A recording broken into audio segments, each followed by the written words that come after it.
Hi అండి. ఈరోజు బంగాళదుంపని నేనైతే మిల్ మేకర్ కర్రీ అయితే వండుతున్నాను. ఈ సమ్మర్ హాలిడేస్ అన్నీ పూర్తి అయిపోయినాయి. సో మేము హాలిడేస్కి మాత్రం ఎక్కడికి వెళ్ళలేకపోయాం సంవత్సరం అయితే కనుక. ఎందుకు మొత్తం మేమే తున్నించేది రాజమండ్రికి వచ్చేసాం కదా. ఇంకే హాలిడేస్కి మేము అయితే వెళ్ళలేదు, ఇంట్లోనే ఉంటున్నాం అన్నమాట.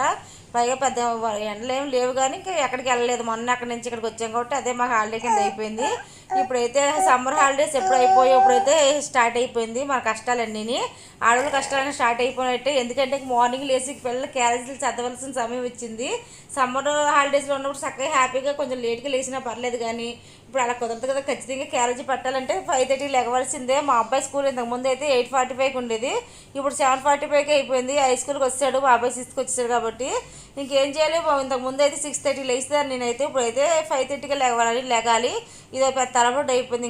ఇంకా మార్నింగ్ లేచి అన్నం కూర అన్నీ పెట్టేసేయాలి, టిఫిన్తో సహా అన్నీ పెట్టేసి స్నాక్స్ కూడా రెడీ చేయాలి. హడావిడి ఇంకా పరుగులు పెట్టవలసింది. నేనైతే ఇంకా పరుగులు పెట్టాలి. ఎందుకంటే మా ఆయనగారు పడుకుంటారు, మా పాప పడుకుంటుంది, నేను ఒక్కదాన్ని కదా పనులన్నీ చేయాలి. మా అబ్బాయికి లేపాలి, లెగడు సైడు ఆయన కష్టపడి లేపి ఆయన తాను చేసి ఇటు పక్క వంటలు చేస్తే అటు పరిగెడితే ఇటు పరిగెడితే కష్టాలు పడాలి. మీకు కూడా అలాగే జరుగుతుందా? మీకు ఏమైనా హెల్ప్ చేస్తారా? కామెంట్ సెక్షన్లో చెప్పండి. బట్ ఈ విషయం అయితే ఒక లేకపోయినా సాంగ్ చెప్పండి. బాబా.